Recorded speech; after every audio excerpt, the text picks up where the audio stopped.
Tak ada seorang pun yang luput dari persoalan hidup. Baik anak-anak, remaja, maupun orang dewasa pasti akan mengalami yang namanya persoalan hidup. Persoalan itu macam-macam, termasuk sakit penyakit, pekerjaan, rumah tangga, pendidikan, fisik, dan lain-lain. Pada kenyataannya, sebagian orang yang mengalami persoalan hidup lebih memilih untuk menghindarinya. Sebenarnya, tidak ada satupun persoalan yang tidak dapat diatasi.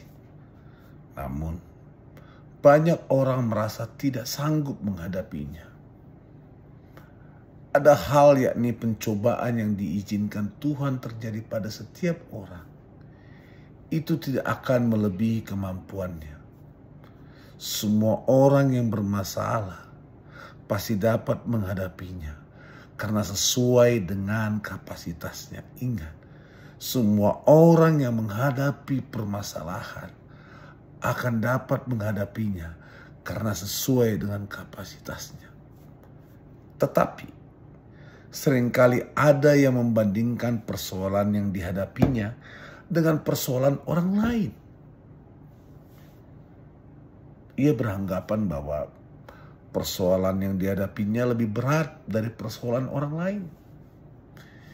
Tidak jarang mereka beranggapan bahwa Tuhan itu tidak adil. Tuhan itu tidak adil.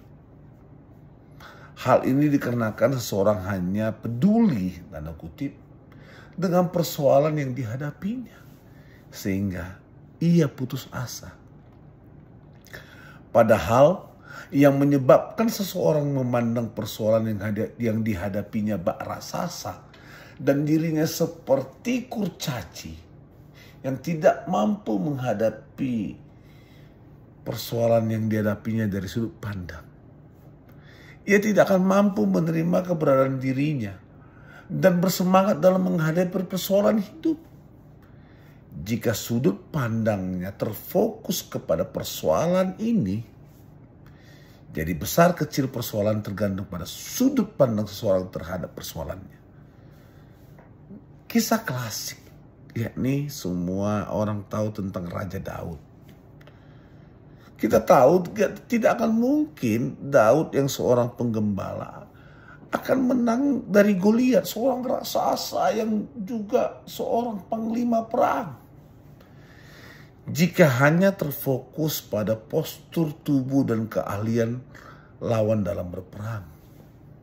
Namun, fokus Daud bukanlah kepada persoalan yang di depan yang dihadapinya, melainkan kepada kekuatan dahsyat di balik persoalan yang dihadapinya, yakni ada keyakinan pada Tuhan yang ia sembah. Karena saya yakin semua orang pasti punya Tuhan dalam hidupnya.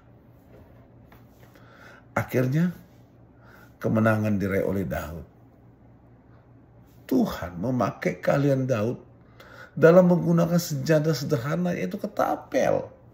Ia membunuh Goliat dengan ketapel. Apa artinya? Ia fokus pada iman dan pengharapan kepada imannya kepada Tuhan, membuat Daud bisa mengalahkan Goliat. Artinya, kalau kita punya keyakinan pada Tuhan kita, tidak ada yang mustahil. Persoalan sering mengaburkan pandangan rohani kita sehingga kita tanpa sadari, terkadang kita yang membuat persoalan itu seolah terlihat lebih besar dibandingkan apa yang kau percayai. Sebab itu banyak orang terpuruk dengan imannya, bahkan meninggalkan kepercayaannya hanya karena ia ingin keluar dari penderitaan. Saya mengatakan, berhenti fokus pada persoalan, tetapi lihatlah ada iman kepada Tuhan yang sanggup mengatasi persoalan kita. Ingat, manusia tidak sendiri, ada Tuhan. Ada Tuhan. di balik persoalan yang kita hadapi, dan Dia akan membantu. Ia lebih besar dari persoalan kita. Kita berseru dan mengimani kepada Tuhan yang kita sembah, maka Ia akan menyatakan pertolongannya dengan tepat. Segala persoalan dapat kita hadapi bersama apa yang kita yakini, dan memampukan dan memberikan kekuatan bagi kita. Saya ingin mengatakan, setiap orang harus memiliki iman kepada Tuhan, sehingga dia dapat menunjukkan kekuatan yang melebihi kekuatanmu sebagai manusia. Ketika engkau menghadapi persoalan, ketika engkau menghadapi permasalahan, ingatlah pada imanmu, pada apa yang kau percayai, bahwa ada kekuatan di luar kemampuanmu. Itu yang akan memberikanmu keselamatan.